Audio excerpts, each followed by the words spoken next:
Thursday, January 2nd, 2025, 2:32 p.m. A seemingly ordinary afternoon in a Harlem deli. Customers lined up, waiting their turn, anticipating a quick bite to eat. But for one man, this lunch break would be his last. This isn't just a story about a sandwich order gone wrong. It's a story about a life cut short, a community shaken, and a single devastating act of violence that unfolded in the most unexpected of places. Ray Hodge, a dedicated mail carrier, a father of 2 young children, a man striving to build a better life for his family. He clocked in that morning like any other, ready to tackle his route in the bustling streets of Manhattan. Little did he know that a routine stop at JJ's Deli, a familiar spot on his route, would lead to a fatal encounter. Ray was known for his friendly demeanor, his dedication to his job, and his unwavering commitment to his family. He was a recent addition to the USPS team, having joined in 2022, but he quickly became a familiar and welcome face in the neighborhood. He was the kind of mail carrier who took the time to learn the names of the people on his route, who went the extra mile to ensure their packages were delivered safely, who brought a sense of warmth and reliability to his daily rounds. But behind this ordinary facade, a storm was brewing, a tension simmering beneath the surface of this seemingly peaceful community, a conflict that would erupt with devastating consequences. Jaya Cruz, a 24-year-old woman, also a regular at JJ's Deli. She was known to some as a familiar face, a part of the neighborhood tapestry, but to others she was an enigma, a troubled soul with a history that hinted at a potential for volatility. Details about Jaya's past remained shrouded in secrecy, but whispers of prior encounters with the law, of a troubled upbringing, and of a struggle with mental health paint a picture of a woman grappling with inner demons. On that fateful afternoon, those demons would surface with devastating consequences. Witnesses recall a seemingly trivial dispute, a disagreement over who was next in line to order. Words were exchanged, voices raised. The tension in the air thickened, a palpable sense of unease settling over the lunchtime crowd. In a matter of seconds, the verbal sparring turned physical. A shove, a curse, a sudden flash of metal. The crowd gasped, a collective intake of breath as the unthinkable unfolded before their eyes. Ray Hodge, the hard-working mail carrier, the loving father, the friendly face on the route, collapsed to the floor, his lifeblood spilling onto the linoleum. The sandwich he had come to order lay forgotten on the counter, a stark reminder of the mundane moment that had taken such a tragic turn. In the aftermath of the stabbing, the Harlem community reeled in shock and grief. A makeshift memorial grew outside Ray's Bronx home, adorned with candles, flowers, and heartfelt messages of condolence. His USPS colleagues mourned the loss of a dedicated coworker, a friend, a brother in arms. But amidst the sorrow, questions lingered. Why? How could such a trivial disagreement escalate into such a senseless act of violence? What drove Jaya Cruz to take a life over a simple sandwich order? The legal proceedings began, the wheels of justice slowly turning. Jaya Cruz was charged with murder, her fate hanging in the balance. But as the trial unfolded, the answers to the lingering questions remained elusive, shrouded in the complexities of human behavior and the unpredictable nature of violence. This is the story of Ray Hodge, a life taken too soon. It's a story about a community grappling with grief and searching for answers. And it's a story about the devastating consequences of unchecked anger and the fragility of human life in a world where even the most ordinary moments can turn deadly. Ray Hodge was more than just a victim. He was a son, a brother, a father, a friend, a man with dreams, aspirations, and a deep love for his family. To understand the true weight of this tragedy, we need to look beyond the headlines and into the life of the man behind the mailbag. An interview with Ray's mother, her eyes filled with grief but her voice strong. According to Ray's mother, Ray was always a good boy. Even as a child, he had this kindness about him, this way of making everyone feel seen. He was the protector, always looking out for his little sister, always the first to lend a helping hand. Ray's protective nature extended to his own family. He was a devoted father to his 2 young children, a boy and a girl, their ages mirroring his own when he lost his father at a young age. Interview with Ray's sister, her voice thick with emotion. Ray's sister said he was determined to break the cycle. He wanted to give his kids the kind of stable, loving childhood he never had. He worked so hard, always pushing himself to be better, to provide a better life for them. Ray's desire for a better life led him to the United States Postal Service. He saw it as a stepping stone, a chance to build a career, to secure a future for his family. He embraced the challenges of the job, the early mornings, the long routes, the unpredictable weather. Interview with a USPS supervisor speaking with admiration and respect. He said Ray was a model employee, always punctual, always willing to go the extra mile. He had a natural rapport with the people on his route. They loved him. He was more than just a mailman, he was a part of the community. Ray's dedication to his job was evident. He took pride in his work, in serving his community, in being a reliable presence in the lives of those on his route. He was, by all accounts, a man on the rise, a man determined to overcome the hardships of his past and build a brighter future. But fate, it seemed, had other plans. A chance encounter, a trivial dispute, a senseless act of violence, and Ray's promising future was tragically cut short. The question that haunts those who knew him, the question that echoes through the Harlem community, is simply why? Cliffhanger: what led to the fatal confrontation between Ray and Jaya Cruz? Was it truly a random act of violence, or was there something more, something deeper, lurking beneath the surface? January 2nd, 2025, began like any other workday for Ray Hodge. He woke before the sun, the promise of a new day, a fresh start, fueling his routine. He kissed his sleeping children goodbye, a silent vow to make them proud. At the Morningside Annex, the atmosphere was one of camaraderie and shared purpose. Ray, despite being a relative newcomer, had seamlessly integrated into this close-knit team. His colleagues remember him as a beacon of positivity, always ready with a smile and a helping hand. An interview with a fellow mail carrier, a hint of sadness in their eyes. Ray was always in a good mood, even when the weather was miserable or the bags were overflowing. He had this way of lifting everyone's spirits. He'd crack a joke, offer to share his lunch, always looking out for others. Ray's route took him through the heart of Harlem, a vibrant neighborhood with a rich history and a strong sense of community. He navigated the bustling streets with ease, a familiar face greeted with smiles and waves. JJ's Deli was a local institution, a lunchtime haven for residents and workers alike. Its aroma of freshly baked bread and brewing coffee wafted onto the sidewalk, a siren song for hungry passers-by. It was a place where people from all walks of life converged, a microcosm of the Harlem community.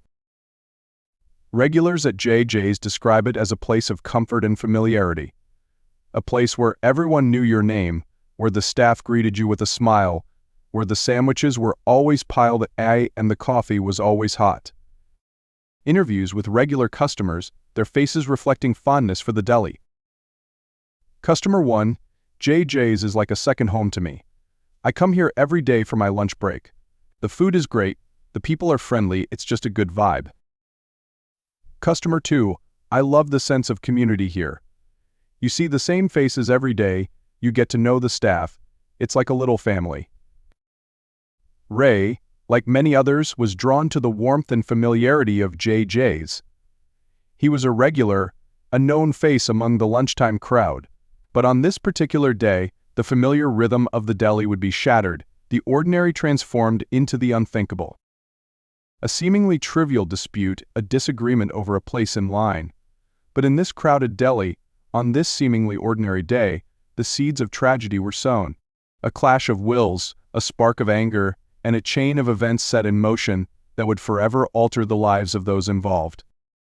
What happened next? How did a simple disagreement over a sandwich order escalate into a fatal confrontation? And who was the woman who ignited this deadly chain of events? The initial exchange was brief, a seemingly trivial dispute over who was next in line. But beneath the surface, tensions were rapidly escalating, a conflict brewing in the heart of this typically peaceful lunchtime haven. Security footage from inside the deli captures the escalating tension. Ray, known for his calm demeanor, appears taken aback by Jaya's aggressive stance. His hands are raised in a gesture of appeasement, as if trying to de-escalate the situation. A body language expert analyzes the footage, pointing out subtle cues and gestures. Ray's body language suggests he's trying to diffuse the situation. He's maintaining a non-threatening posture, his palms open, his voice measured. But Jaya's body language is the opposite. She's leaning in, her fists clenched, her facial expression conveying intense anger. Witnesses describe Jaya's actions as provocative and disrespectful. This act of aggression pushes Ray beyond his limits, shattering his composure and triggering a defensive reaction. An interview with a customer who witnessed the altercation, their voice trembling as they recall the events. It was like a switch flipped. Ray, who was always so calm and collected, suddenly snapped. He grabbed a bottle of lemon juice from the counter and threw it at her. It was like he just couldn't take it anymore. The situation spirals further out of control. Jaya reaches into her bag, her movements swift and deliberate. A flash of metal catches the light, a chilling premonition of the violence to come. In a matter of seconds, the verbal dispute has turned deadly. Ray, caught off guard, is unable to defend himself. The knife finds its mark, plunging deep into his flesh, severing vital organs. According to deli worker, it was horrific. There was blood everywhere. Ray was on the floor, gasping for air. People were screaming, running, trying to help. It was like a nightmare. The attack was swift and brutal, leaving Ray mortally wounded. The deli, once a place of comfort and community, is now a crime scene, stained with blood and forever marked by tragedy. What were the immediate consequences of this violent act? How did the witnesses and bystanders react in the face of such horror? And what fate awaited Jaya Cruz, the woman who had just taken a life? I know this was a heavy one, but these stories need to be told. If you're feeling it, give this video a thumbs up and share it to spread awareness. And if you haven't already, hit that subscribe button and join our true crime community. For those of you who've been here a while, you know I appreciate you. Thanks for sticking around. The attack was swift and brutal, leaving Ray with multiple stab wounds. The knife, a common kitchen utensil transformed into a deadly weapon, had pierced his abdomen, severing vital arteries and causing massive internal bleeding. An interview with a medical expert, their tone somber as they explain the extent of Ray's injuries. The stab wounds were deep and inflicted with significant force. The major arteries in the abdomen were severed, leading to rapid blood loss. Even with immediate medical attention, the chances of survival were slim. In the midst of the chaos, a few brave individuals stepped forward to help. A young woman, a nursing student, knelt beside Ray, applying pressure to his wounds, trying desperately to slow the bleeding. Interview with the nursing student, her voice filled with emotion as she recounts her experience. I just reacted instinctively. I saw he was bleeding profusely, and I knew I had to do something. I tried to keep him conscious, to reassure him that help was on the way.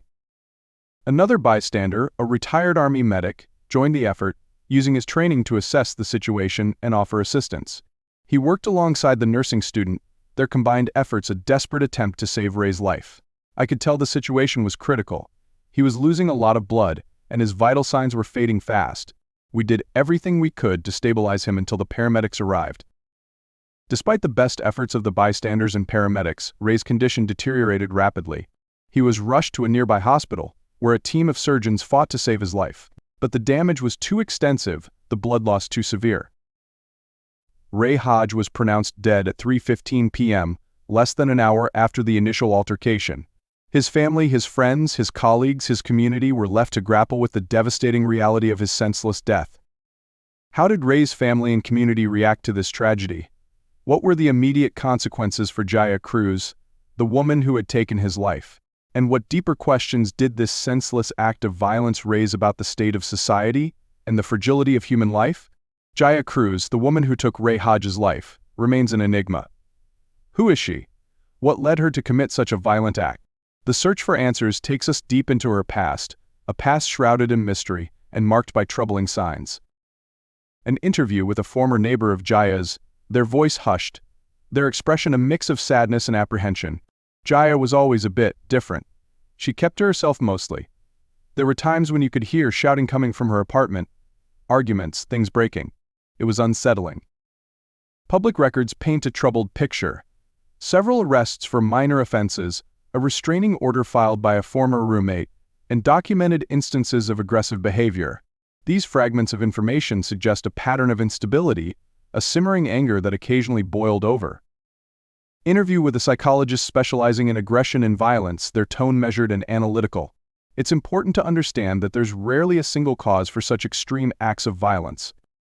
Often it's a combination of factors, a history of trauma, untreated mental health issues, a buildup of stress and frustration, and a perceived threat that triggers an explosive reaction. Was Jaya Cruz suffering from an undiagnosed mental illness? Was the deli line dispute merely a trigger, the final straw in a long line of stressors? Or was there something more, a deeper darkness lurking beneath the surface? Interview with a sociologist, their perspective offering a broader context. We live in a society where stress levels are high, where social pressures are intense, and where access to mental health resources is often limited. It's a breeding ground for frustration and anger, and unfortunately, sometimes that anger finds an outlet in violence. The judge presiding over Jaya Cruz's arraignment. Jaya Cruz has been charged with second-degree murder. The prosecution will need to prove that she intended to cause serious harm and that her actions directly resulted in Ray Hodge's death. The defense, on the other hand, may argue that she acted in the heat of the moment, that her actions were not premeditated. The legal battle ahead will be complex and emotionally charged. The prosecution will seek justice for Ray Hodge, while the defense will attempt to unravel the complexities of Jaya Cruz's actions and motivations. But amidst the legal arguments and the search for answers, one question remains paramount. Can we ever truly understand the forces that drive someone to take another human life? What will be the outcome of Jaya Cruz's trial? Will justice be served for Ray Hodge? And can we, as a society, learn from this tragedy and prevent such senseless acts of violence from happening again? The shockwaves from Ray Hodge's death reverberated throughout Harlem. Disbelief and grief filled the air as residents struggled to comprehend the senseless violence that shattered their sense of safety. "I couldn't believe it," one resident shared. "Ray was such a kind and gentle soul. He didn't deserve this." Another lamented, "This kind of violence has no place in our community. We need to do better, to protect each other." Fear now cast a shadow over the once familiar streets. As one resident confessed, "I'm afraid now. I used to feel safe walking these streets, but now I'm constantly looking over my shoulder." The vigil was a testament to Ray's impact. Friends, family, colleagues, and even those who only knew him as their mail carrier came together to share memories, offer support, and demand justice. His sister, her voice trembling but resolute, spoke of her brother. He was a good man. He worked hard, he loved his family, and he brought joy to everyone he met. His life was taken too soon, but his memory will live on in our hearts forever. In the wake of the tragedy, the Harlem community rallied, transforming their grief into action.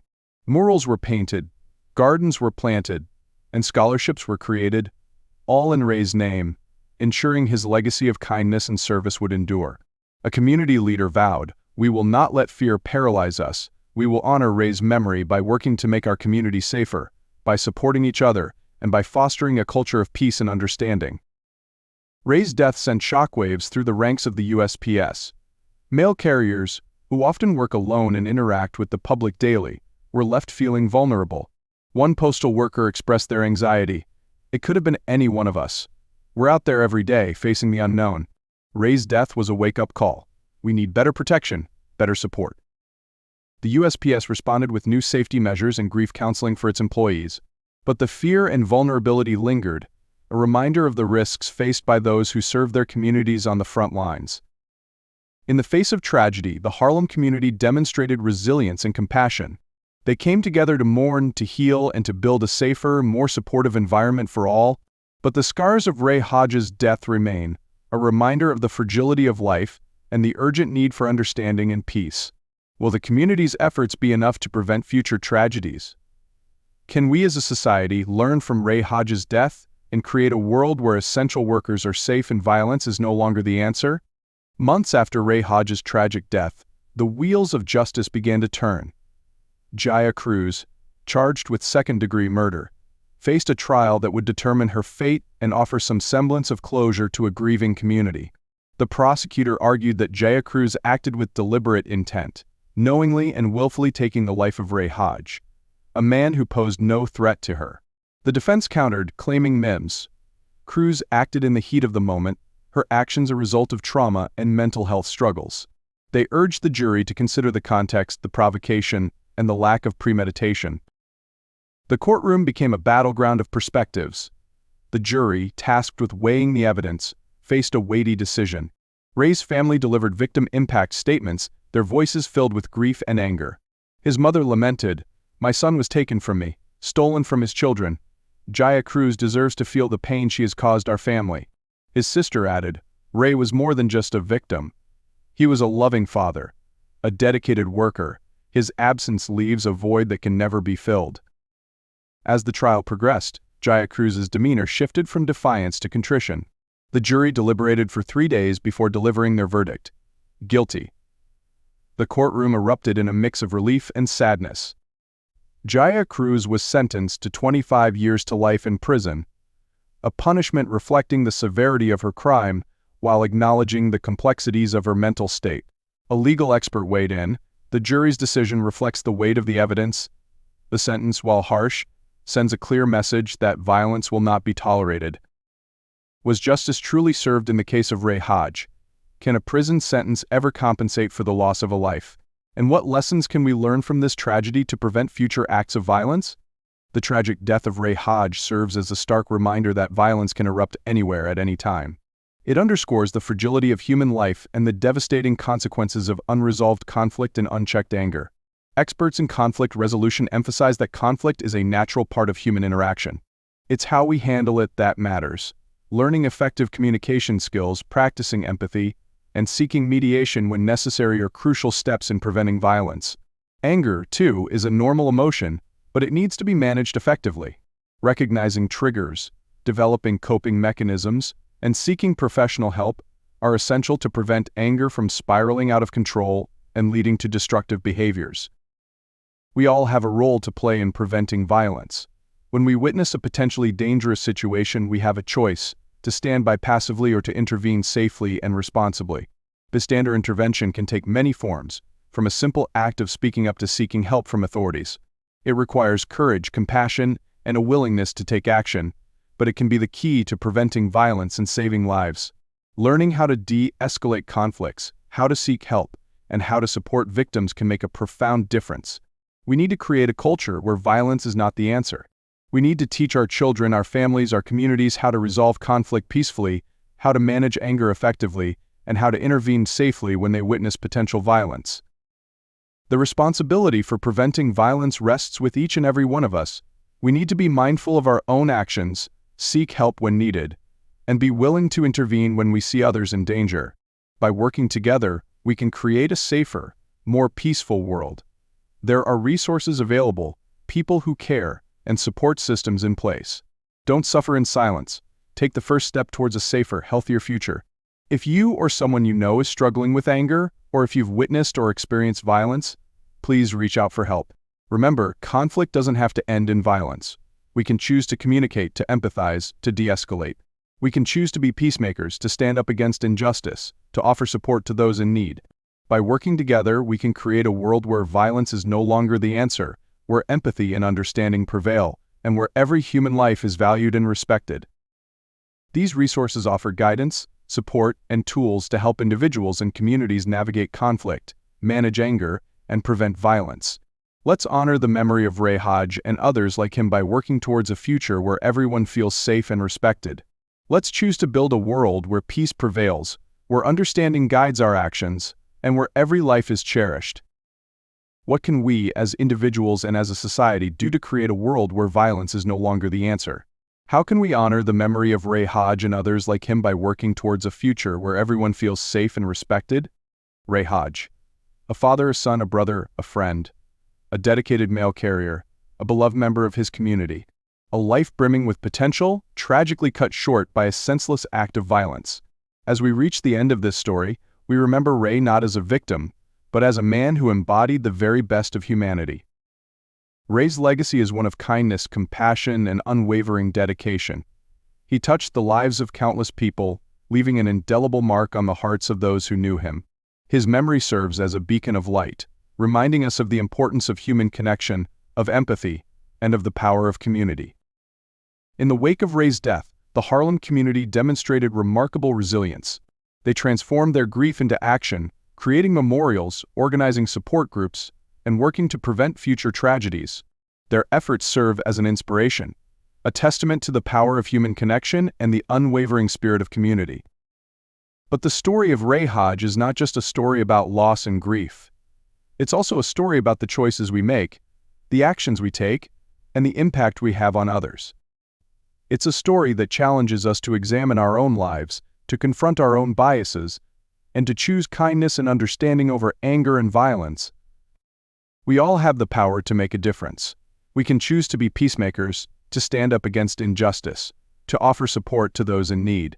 We can choose to create a world where violence is no longer the answer, where empathy and understanding prevail, and where every human life is valued and respected. Thank you for joining us on this journey, for bearing witness to the story of Ray Hodge. We hope that his story has touched your heart, that it has inspired you to act, and that it has reminded you of the importance of choosing kindness and understanding in a world that often feels divided and hostile. If you've been moved by this story, please share it with others. Let's keep the conversation going, let's work together to prevent violence, and let's honor the memory of Ray Hodge by creating a world where everyone feels safe, respected, and loved.